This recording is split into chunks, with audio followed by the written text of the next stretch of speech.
Welcome back to Anderson's Smoke Show. It is mid-January and it is cold as hell outside. So I've got a rack of spare ribs that are St. Louis cut that we're gonna be making in my Ninja crock pot today. You're probably saying, Andrew, I thought you did all your work on the grill. The truth is, it's cold. Nobody wants to be out there, including you. So we're gonna make some awesome ribs in the crock pot.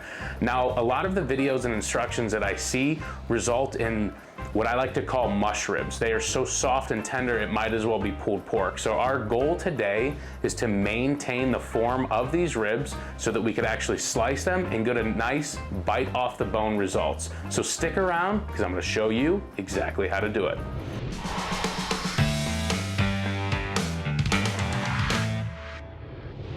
We're gonna dive right into this and we're gonna start off with a rack of St. Louis cut spare ribs. These are trimmed just a little bit. I had some fat hanging off the edge. I just squared it up a little better.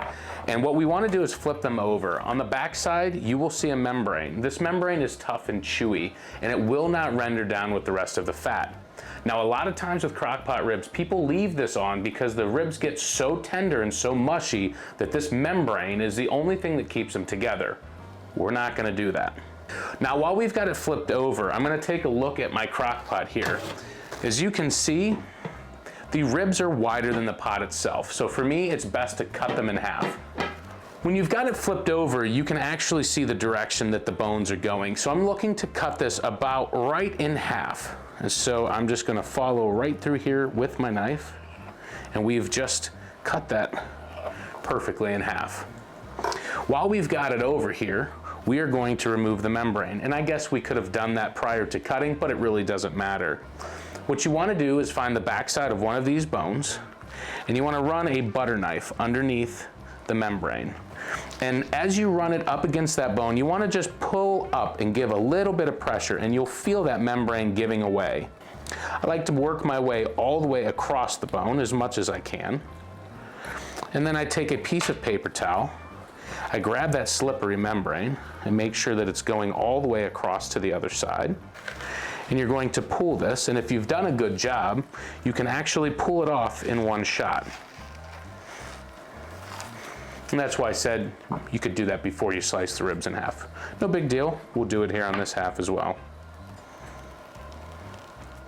Now that we've got the membrane pulled off of both sides, we've got them cut in half, it's time to season them up and get them into that crock pot. What I like to do with my ribs is to use a little bit of fat as a binder. So that's either going to be an olive oil base, an avocado oil, or duck fat. So today I'm gonna be using my trusty duck fat. We're gonna use this in moderation, and I'm just going to spritz the backside of these ribs, which we've already pat dried, and we've got them ready for this rub. I'm going to use my Honey Hog by Meat Church. I'm going to use that and put a nice, healthy coating of seasoning on these ribs. Now that we've got them coated here, I take the backside of my glove and I pat them down. That just helps the rub stick to the surface of the meat. Do a little touch up right here in the corner. Pat it down, then we're going to flip these over and do the exact same thing to this side. Back at it with the duck fat, just a quick little spritz to moisten the surface just a little bit more. And the Meat Church Honey Hog Barbecue.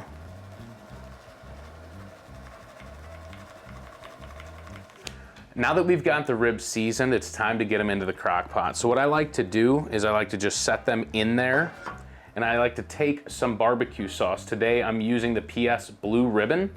It's really good competition barbecue sauce. I'm just gonna drizzle some sauce over the top of these ribs. I'm gonna set it down, and I'm gonna take this one, and just because of the size, I'm gonna have to kind of lay them on top of each other a little bit, and I'm gonna drizzle some sauce onto this one as well. Now that we've got the ribs into the pot, let's get them onto the base. I'm going to set it to low, which automatically starts it at 8 hours. So I'm gonna go ahead and hit start. We've got them in there. It's going for 8 hours, but here's the trick. If we go the full 8 hours, I can guarantee you these ribs are gonna be mushy. They're gonna be too tender. We're gonna start looking at these at the 4 to 5 hour mark, and we're gonna do some tenderness checks with a toothpick, and I'm gonna show you how to do that, and we're gonna find that sweet spot for when the ribs are done and ready to come out of the crock pot without being overdone. Stick around, we'll see you in a few hours. So just as I suspected, if we went a full 8 hours, these ribs would have been mush. We are 6 hours in, it is time to get them out. I did a toothpick tenderness test and I'll show you what that looks like as soon as we get that onto the cookie sheet here for the next steps. I'm going to carefully get in here and pick these ribs up. So you can see we had a lot of great pullback right there.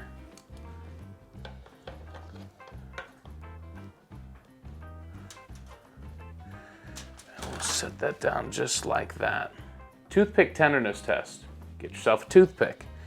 You can see you got the bones here. We want to test the meat in between. So you're going to take your toothpick and you're going to press that in there. And you want to see how tender they are. You don't want a lot of resistance. You want it to feel like you're sticking this toothpick in butter. I do the same technique on my grill, my smoker, and I'm just looking to see how tender they are. My goal with these ribs is not to make mush. My goal is to make the perfect bite off the bone crock pot ribs, which is kind of hard to do. These were on low for 6 hours and we are ready to sauce them up and get them into the oven to give them a nice finish. So I've got some more of that blue ribbon barbecue sauce by PS Seasoning. I'm going to drizzle that on the top of these ribs and I'm going to do my best not to make a mess on this cookie sheet because any residual sauce is gonna burn.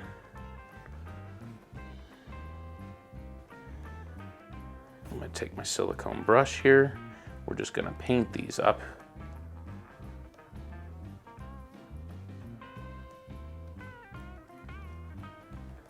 Got these ribs sauced up. They are on the cookie sheet. They are looking great, but it's time to finish them in the oven. I've got it set to 425 degrees, and the purpose of that is to caramelize the sauce. It's going to give it a nice finish, and it's just going to top off these crock pot ribs. So let's go ahead and get these in the oven. Oven's at 425. Ribs are on a cookie sheet that's covered in foil. I did that because the cleanup is gonna be so much easier. So let's get these into my oven here. Man, that heat just hits you in the face. We're gonna set a timer for 6 minutes. It might not take 6 minutes. You wanna look and watch that sauce. It'll start to bubble.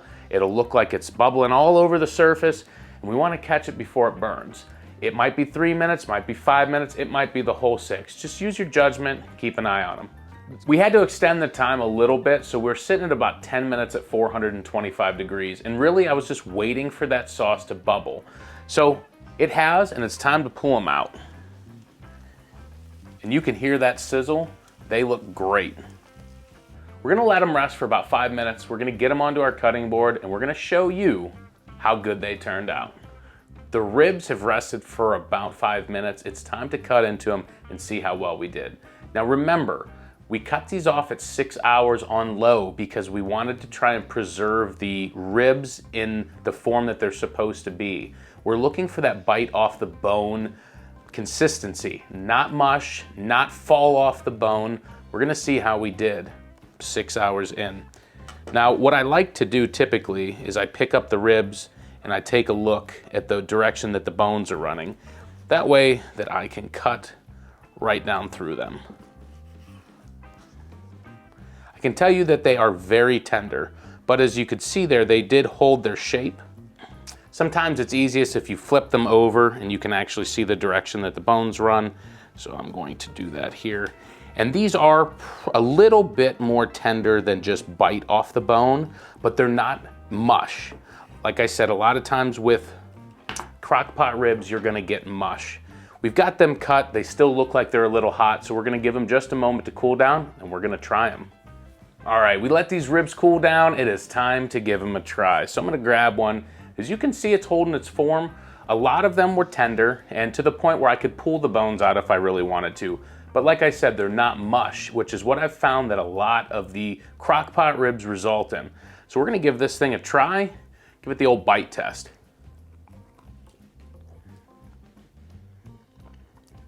I don't know about you, that's a clean bite to me. Pretty tasty ribs. They're juicy, that's for sure, and that's something that you'll get out of crock pot ribs. Try one more bite. I don't know. Those are some damn good ribs, and if you like good food, good recipes, and good barbecue, then be sure to subscribe to my channel, and I'll see you next time. at Anderson Smoke Show.